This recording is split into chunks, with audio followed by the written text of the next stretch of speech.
Hi friends, welcome to Kathapravaham YouTube channel. ముందుగా ఈ వీడియోకి లైక్ చేయండి. బృందావనమింట్లో కోడలిగా మహాలక్ష్మి సాధించిన అద్భుత విజయం, నారాయణగారి ప్రశంసలు గాయత్రి గుండెల్లో నిప్పులు పోశాయి. పగతో రగిలిపోతున్న గాయత్రి మరో భయంకరమైన గుట్రకు తెరతీసింది. నారాయణగారి నోటినుంచి వచ్చిన ఆ ఒక్క ప్రశంస మహాలక్ష్మి జీవితంలో 1000 ఏనుగుల బలాన్నిచ్చింది. అతిథులందరూ భోజనాలు ముగించుకుని ఎంతో సంతోషంగా అక్కడ్నుంచి తమ కార్లలో ఇళ్లకు బయలుదేరారు. బృందావనమిల్లు మళ్లీ మామూలు నిశ్శబ్దంలోకి జారుకుంది. కాని ఆ నిశ్శబ్దంలో ఒక అంతులేని ఆనందం దాగి ఉంది. మహాలక్ష్మి వంటగదిలోకి వెళ్లి మిగిలిన పనులు చక్కబెడుతూ ఉంది. ఆమె ముఖంలో అలసట ఉన్నా కళ్లలో మాత్రం ఒక గొప్ప తృప్తి కనిపిస్తోంది. తన సొంత తండ్రి తనను కాదనుకున్నాడు అన్న బాధను ఈరోజు తన మామగారు చూపించిన ఆ చిన్న అభిమానం పూర్తిగా తుడిచిపెట్టేసింది. సరిగ్గా అదే సమయానికి చక్రీ వంటగదిలోకి వచ్చాడు. మహాలక్ష్మిని చూసి ఎంతో ప్రేమగా చిరునవ్వు చిందించాడు. మహా, ఈరోజు నువ్వు చేసిన పనికి నాకు మాటలు రావడం లేదు. నాన్నగారు నిన్నలా మెచ్చుకోవడం నేను నా జీవితంలో కలలో కూడా ఊహించలేదు. నువ్వు నిజంగానే ఈ ఇంటికి లక్ష్మివి అని చక్రీ ఎంతో భావోద్వేగంగా అన్నాడు. మహాలక్ష్మి సిగ్గుపడుతూ తలదించుకుని, ఇదంతా మీవల్లే చక్రీగారు. మీరు ఆ సమయానికి మీ మొబైల్ నుంచి ఇంటర్నెట్ ఇవ్వకపోయుంటే నా ప్రాజెక్ట్ సమయానికి వెళ్లేది కాదు. నా ఉద్యోగం కూడా ప్రమాదంలో పడేది. మీరు నాకు అండగా నిలబడ్డారు కాబట్టే నేనింతటి విజయాన్ని సాధించగలిగాను అని అంది. చక్రీ ఆమె చేతులు పట్టుకుని, భార్యాభర్తల బంధమంటేనే అది కదా మహా, ఒకరి కష్టంలో మరొకరు తోడుగా ఉండాలి. కాని ఆ రౌటర్ వైరు ఎవరు కత్తరించారో నాకు బాగా తెలుసు. వదిన ఎంతటి నీచానికైనా దిగజారుతుంది అని మనమనుకున్నాం. కాని ఇంత దారుణంగా ప్రవర్తిస్తుందని నేనస్సలు అనుకోలేదు అని చక్రీ కోపంగా అన్నాడు. దానికి మహాలక్ష్మి, వద్దు చక్రీగారు, ఇప్పుడు ఆ విషయాలు మాట్లాడుకుని మన సంతోషాన్ని పాడు చేసుకోవద్దు. వదినగారికి నా మీద ఉన్న కోపం మెల్లగా పోతుందిలే. మనమంతా మంచే జరగాలని కోరుకుందాం అని ఎంతో గొప్పగా చెప్పింది. ఆమె మాటలకు చక్రీ మనసు మరింత కరిగిపోయింది. ఇంత గొప్ప మనసున్న ఆడపిల్లను భార్యగా పొందినందుకు అతడు మనసులో మురిసిపోయాడు. ఇదిలా ఉండగా పై అంతస్తులో ఉన్న గాయత్రి గదిలో వాతావరణం రణరంగంలా ఉంది. తన ప్లాన్ అంతా బెడిసికొట్టి మహాలక్ష్మికి మామగారి ప్రశంసలు దక్కడం చూసి గాయత్రి పిచ్చిదాన్లా మారిపోయింది. గదిలో ఉన్న అద్దం మీద చేతికి దొరికిన వస్తువులన్నీ విసిరికొడుతోంది. నేను వేసిన ప్లాన్ ఎలా విఫలమైంది? ఆ రౌటర్ వైరు కత్తిరించిన తర్వాత కూడా ఆ మహాలక్ష్మి ఫైల్ ఎలా పంపించింది? ఈ చక్రిగాడు మళ్లీ నా ప్లాన్ నాశనం చేశాడా అని తనలో తానే వెర్రికేకలు వేస్తోంది. సరిగ్గా అదే సమయానికి కిందనుంచి తాయారు మెట్లు ఎక్కుతూ గాయత్రి గదిలోకి వచ్చింది. గాయత్రి పరిస్థితి చూసి తాయారు ఒక్కసారిగా భయపడింది. ఏంటి గాయత్రి, ఏమైంది నీకు? ఎందుకు ఇలా వస్తువులు పగలగొడుతున్నావు? కింద మీ మామగారు ఆ మహాలక్ష్మిని పొగడ్తలతో ముంచెత్తుతున్నారని విని నేను పరిగెత్తుకుంటూ వచ్చాను. మన పథకం ఏమైంది అని తాయారు ఆతృతగా అడిగింది. గాయత్రి పళ్ళు కొరుకుతూ, అంతా సర్వనాశనమైపోయింది తాయారు. ఆ చక్రిగాడు తన ఫోన్ నుంచి ఇంటర్నెట్ ఇచ్చి దాన్ని కాపాడాడు. పైగా ఆ మహాలక్ష్మి 10 రకాల వంటలు చేసి ఆ అతిథులకు తినిపించింది. వాళ్లు దాన్ని అన్నపూర్ణ అని పొగిడారు. మామగారు కూడా మురిసిపోయారు. ఇక ఈ ఇంట్లో నా మాటకి ఏమాత్రం విలువ లేకుండా పోయింది. ఎలాగైనా ఆ మహాలక్ష్మిని అడ్డుకోవాలి తాయారు, లేదంటే నా ప్రాణాలు పోయేలా ఉన్నాయి అని గాయత్రి కన్నీళ్లు పెట్టుకుంటూ విలపించింది. అప్పుడు తాయారు కొద్దిసేపు తీవ్రంగా ఆలోచించి తన కుటిలమైన బుద్ధికి పదును పెట్టింది. గాయత్రి, నువ్వు ఆవేశపడకు. వాళ్లు ఈరోజు గెలిచారు, కాని రేపు మనదే గెలుపు. నీకొక విషయం తెలుసా? మీ మామగారికి ఈ ప్రపంచంలో అన్నింటికంటే అత్యంత ప్రాణప్రదమైన విషయం ఏమిటి అని తాయారు ఎంతో గుంభనంగా అడిగింది. గాయత్రి కన్నీళ్లు తుడుచుకుని, ఏముంది, ఆయన పరువు, ఈ బృందావనం ఇంటి మర్యాద, ఇంకా ఆయన కీర్తిశేషురాలైన భార్య జ్ఞాపకాలు అని బదులిచ్చింది. సరిగ్గా చెప్పావు గాయత్రి. ఆయన భార్య జ్ఞాపకాలు ఆయనకు ప్రాణం కంటే ఎక్కువ. రేపు మీ అత్తగారి వర్ధంతి కదా. ఆ రోజున ఆయన ఎంతో భక్తి శ్రద్ధలతో పూజలు చేస్తారు. ఆ పూజ కోసం ఆయన ప్రాణంగా దాచుకున్న అత్తగారి పట్టుచీరను బయటకు తీస్తారు. నువ్వు చెయ్యాల్సింది ఒక్కటే. రేపు ఉదయం ఆ మహాలక్ష్మి ల్యాప్టాప్ ముందు కూర్చుని పనిచేసుకుంటున్న సమయంలో ఆ పట్టుచీరకు ఏమైనా హాని జరిగేలా చెయ్యాలి. ఆ బాధ్యత మహాలక్ష్మికి అప్పగించి దాని నిర్లక్ష్యం వల్లే ఆ చీర పాడైపోయిందని మీ మామగారికి నమ్మించాలి. తన ప్రాణంగా భావించే భార్య చివరి జ్ఞాపకం ఆ ఆఫీసు పనివల్లే నాశనమైందని తెలిస్తే మీ మామగారు ఆ మహాలక్ష్మిని ఈ బృందావనమింటినుంచి తరిమికొట్టడం ఖాయం అని తాయారు ఒక అత్యంత దుర్మార్గమైన కుట్రను వివరించింది. ఈ మాటలు వినగానే గాయత్రి కళ్లలో ఒక వికృతమైన ఆనందం వెల్లివిరిసింది. అవునే తాయారు, ఇది అసలైన మాస్టర్ ప్లాన్. ఈ దెబ్బతో ఆ మహాలక్ష్మి జీవితం రోడ్డున పడటం ఖాయం. ఆ చక్రిగాడు కూడా దాన్ని కాపాడలేడు అని గాయత్రి క్రూరంగా నవ్వింది. మరుసటి రోజు ఉదయం బృందావనమిల్లు ఎంతో నిశ్శబ్దంగా ఉంది. నారాయణగారు దేవుడి గదిలో కూర్చుని తన భార్య ఫోటో ముందు దీపం వెలిగించారు. ఆయన కళ్లలో కన్నీళ్లు సుడులు తిరుగుతున్నాయి. తన జీవిత భాగస్వామిని కోల్పోయి ఇన్ని సంవత్సరాలవుతున్నా ఆయన మనసులో ఆ బాధ ఇంకా పచ్చిగానే ఉంది. ఇంట్లో ఉన్న కొడుకులందరూ స్నానాలు చేసి దేవుడి గది దగ్గరకు వచ్చారు. మాధవ్, కేశవ, కన్నా అందరూ తమ తల్లి ఫోటోకు నమస్కరించుకున్నారు. చక్రి, మహాలక్ష్మి కూడా ఎంతో భక్తితో నమస్కరించారు. నారాయణగారు తన గదిలోకి వెళ్లి ఎంతో భద్రంగా దాచుకున్న ఒక పెట్టెను తీసుకుని వచ్చారు. అందులో ఆయన భార్యకు అత్యంత ఇష్టమైన, ఆమె చివరిసారిగా కట్టుకున్న ఒక అందమైన ఎర్రటి పట్టు చీర ఉంది. ఆ చీరను ఆయన ఎంతో పవిత్రంగా పూజగదిలో అమ్మవారి విగ్రహం దగ్గర ఉంచారు. మహాలక్ష్మి, ఈరోజు మన ఇంటికి చాలా పవిత్రమైన రోజు. ఈ చీర నాకు ప్రాణంతో సమానం. పూజ పూర్తయ్యే వరకు ఈ చీర పక్కనే అఖండ దీపం వెలుగుతూ ఉండాలి. ఆ దీపం కొండెక్కకుండా చూసుకోవాల్సిన బాధ్యత నీదే. నువ్విక్కడే ఉండి శ్రద్ధగా చూసుకో అని నారాయణగారు మహాలక్ష్మికి ఒక ముఖ్యమైన బాధ్యతను అప్పగించారు. మహాలక్ష్మి ఎంతో భక్తుతో, తప్పకుండా మామగారు, నేను కంటికి రెప్పలా చూసుకుంటాను అని మాట ఇచ్చింది. పూజా కార్యక్రమాలు మొదలయ్యాయి. చక్రి తన తమ్ముళ్లతో కలిసి బయట కొన్ని పనుల నిమిత్తం తన కారు తీసుకుని వెళ్లాడు.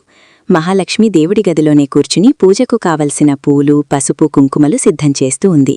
సరిగ్గా అదే సమయానికి ఆమె మొబైల్కి ఆఫీసు నుంచి ఒక కాలొచ్చింది. మేనేజర్ ఫోన్ చేసి, మహాలక్ష్మిగారు, నిన్న మీరు పంపించిన ప్రాజెక్ట్లో ఒక చిన్న మార్పు చేయాల్సింది.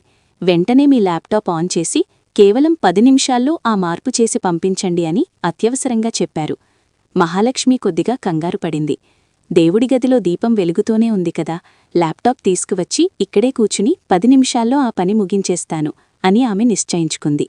వెంటనే గదిలోకి వెళ్లి తన ల్యాప్టాప్ తీసుకుని వచ్చి దేవుడి గది బయట ఉన్న చిన్న బల్లమీద పెట్టుకుని పని మొదలుపెట్టింది. ఆమె ఏకాగ్రత అంతా ఆ స్క్రీన్ మీదనే ఉంది, కాని మధ్య మధ్యలో దీపం వైపు చూస్తూనే ఉంది. సరిగ్గా ఇదే అదనుగా భావించింది గాయత్రి. కిటికీ చాటునుంచి నక్కలాగా గమనిస్తున్న గాయత్రికి మహాలక్ష్మి ఆఫీసు పనిలో నిమగ్నమై ఉండటం కనిపించింది. నారాయణగారు బయట ఎవరితోనో మాట్లాడుతూ ఉన్నారు. ఇంట్లో మగవాళ్లెవరూ లేరు. ఇదే సరైన సమయమని గాయత్రి మెల్లగా దేవుడి గది వెనుకవైపు ఉన్న చిన్న కిటికీ దగ్గరకు చేరుకుంది. ఆ కిటికీ నుంచి దేవుడి గదిలోకి సులభంగా చేరుకోవచ్చు.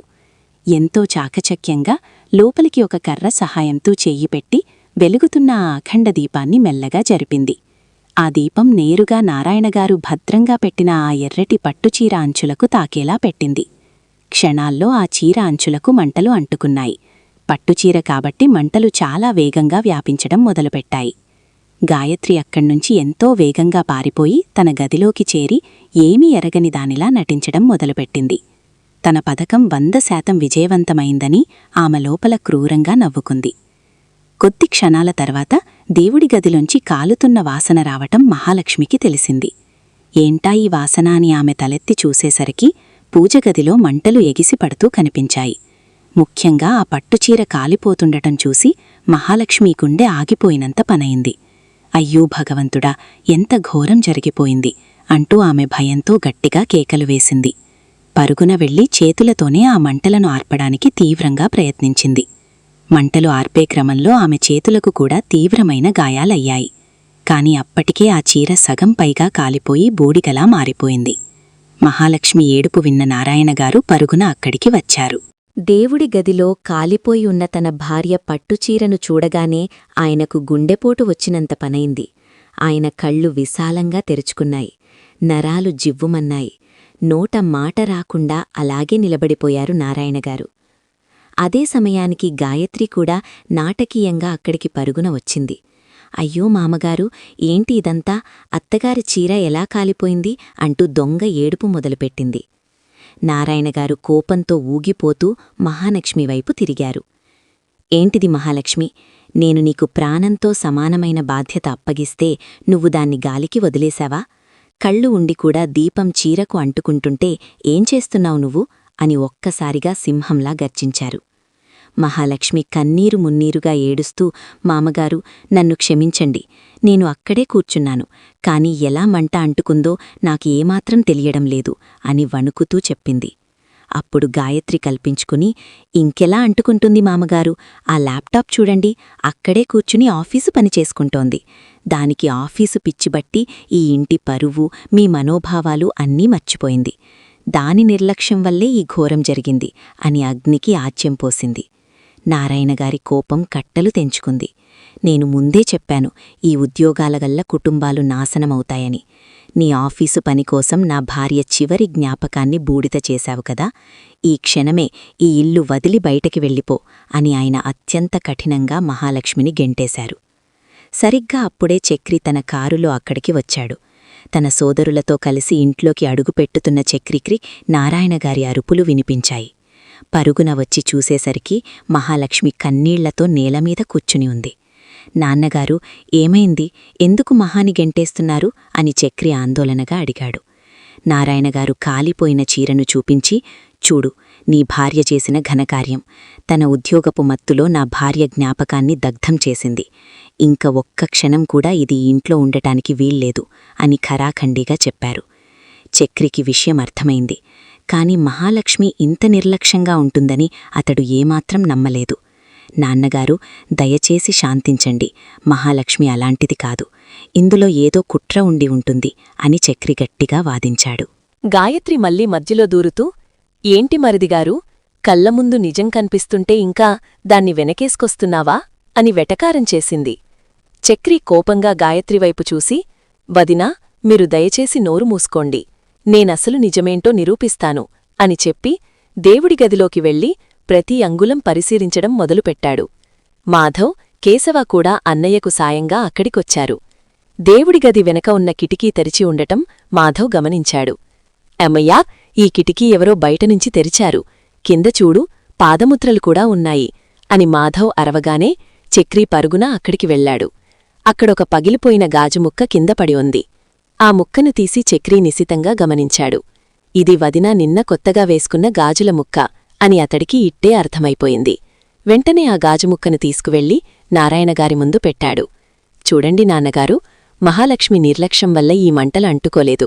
ఎవరో కావాలనే కిటికీలోంచి కర్రతో దీపాన్ని జరిపారు. దానికి సాక్ష్యం ఈ గాజుముక్కే.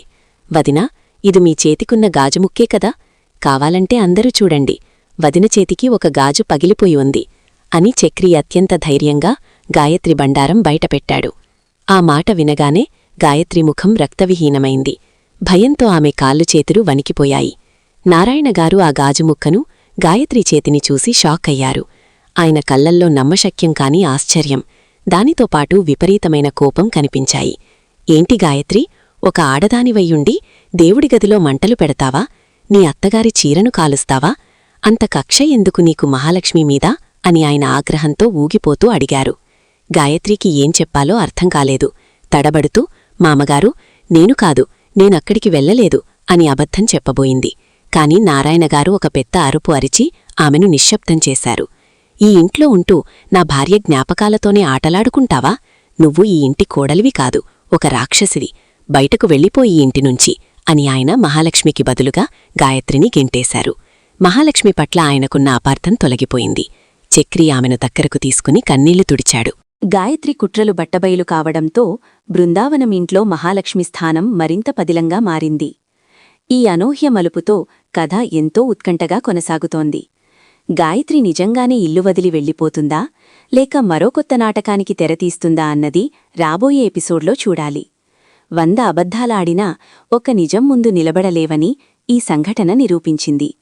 మహాలక్ష్మి ఆత్మాభిమానం, చక్రి ప్రేమ మరోసారి గెలిచాయి. ఇద్దరూ కలిసి ఆ బృందావనమింటిని ఎలా మున్ముందుకు నడిపిస్తారో అన్న ఆసక్తి ప్రేక్షకుల్లో మరింతగా పెరిగింది. దేవతలాంటి మహాలక్ష్మికి ఆ అత్తగారి ఆశీస్సులు ఎప్పటికీ ఉంటాయని ఇంట్లో వాళ్లందరికీ నమ్మకం కుదిరింది.